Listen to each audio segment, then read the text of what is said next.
Good day, friends. How are you? This is Adrian Davis, your personal coach, your business coach. I want to sit here and talk to you a little bit today about perseverance. I got to apologize to some of you who were looking for this to be released on Sunday. I'm just a day late. I was at a conference, and so, I was thinking about you all last night and this morning. I said, I got to get this out. So here we go. We're going to be talking about perseverance as a part of the BeDriven series. And so I want you guys to understand that this is just another step on the ladder of success that we have to master. That perseverance is major part in our evolution to being a successful individual in whatever goals that we're trying to move forward in. So you know how I do it. Let's go on and get started. Let's talk about some definitions. The first definition for perseverance is to persist in anything undertaking. Maintain a purpose in spite of difficulty, obstacles, or discouragement. You have to continue steadfast. The second definition says steady persistence in a course of action, a purpose, or a state. What I like about these definitions and how this word is defined is that it shows that regardless of what is the goal, you have to do something to get there, and also that there are possible, almost guaranteed outside sources and things that are going to come against you. Now, because of that, when we start moving on a regular and everyday course towards our goal, we need not to be surprised when things come up against us. Let's talk about why persistence is important to success. A statement or a phrase that I found to be very true says, "Fire is the test of gold, but adversity is the test of man." Here's another point for why persistence is important to success. It is the quality that makes even the seemingly impossible become possible. Now, I like this point because that means when everyone else is saying that it can't be done, you have to be the person, if you know inside of your heart that you believe it can be done, you have to be the one that says it can be done. Then, while you're in the process and everything looks like these people are correct, you have to be the person who encourages yourself, pushes yourself, and tell yourself that you are not crazy, that you do believe that this can be done. Here's another point. Be persistent on the right thing. Sometimes we are persistent on the wrong thing. There are things that stand in our way, or they eat away at our success, eat away at our ability to move toward our goal. And we keep those in our lives all the time, and we come up with all kind of reasons for why we should have this horrible thing in our lives.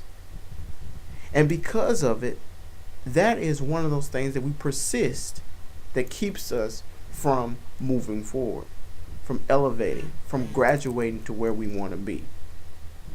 Now, when we focus on the right thing to be persistent in, sometimes it's automatically going to show you some of those things that you need to get rid of.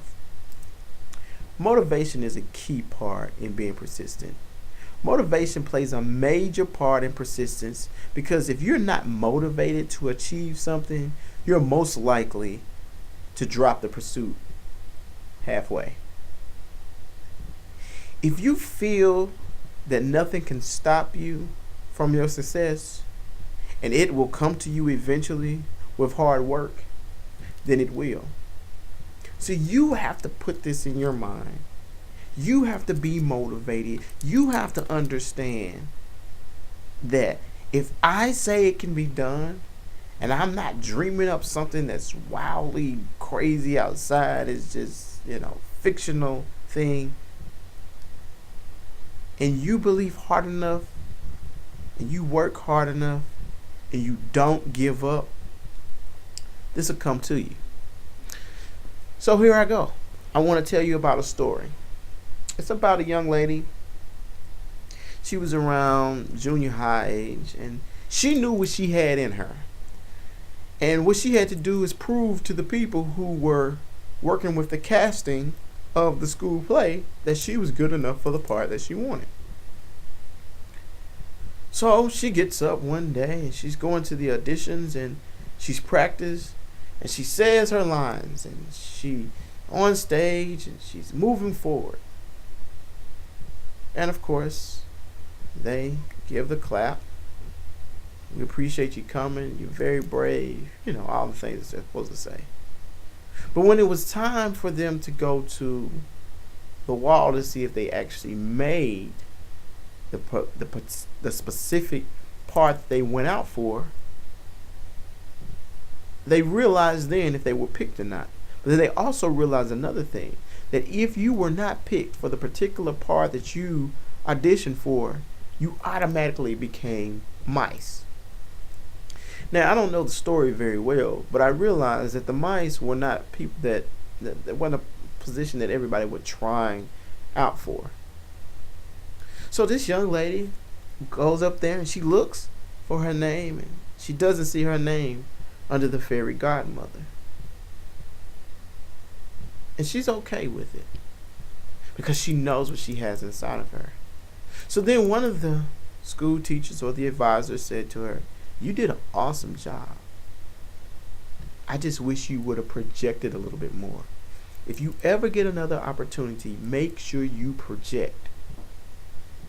So she continued to be the mice. Whatever part the mice had to play, which apparently wasn't a whole lot of speaking parts, she just did that.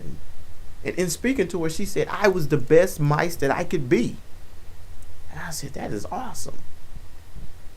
Even though that wasn't the place that you wanted to be in the play, you chose to do it to your very, very best.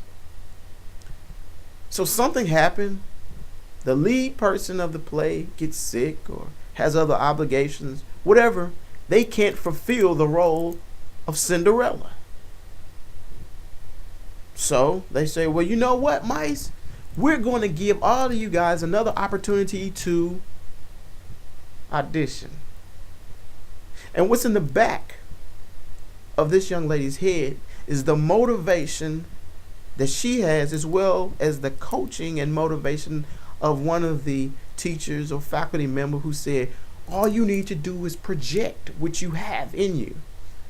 So she gets up there this time and she speaks these lines with a lot of the same fervency, but her voice carries this time. She's a little bit more astute in the ways that she projects these words. And they look at her and they say, she's the one. Now remember, she wanted to be the fairy godmother. No problem with that. But the lead position is for Cinderella. And they choose her to be Cinderella. So not only does she become this person who is, the lead part for the school play, but the newspaper comes and they put her in there and they give her all of these accolades. But what does it do for her confidence?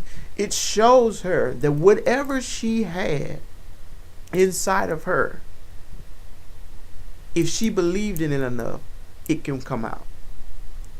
I only say this because she had a few choices she could have made. She could have fell out the play and said, I won't be a mice. That's just not what I tried to do. Or she could have got in there and said, well, it's just a mice. I'll come up and do whatever I need to do as a mice. But she did the best that she could, not knowing that the person was going to drop out. But she moved forward. And because of her diligence and because of her persistence in doing what she wanted to do, it moved her to the top of it. And one more thing for her persistence, she could have came up with an excuse. She told me, I'm blind as a bat. But on the stage, I had to change out of my glasses because I had to become this beautiful princess for the night. I acted this part totally blind in regards of how I couldn't see. I didn't have any corrective vision on myself. People, I want you to know that your persistence will move you to places that not even you believe that you can go, that even you have dreamed of. Be driven. I'll see you guys next week.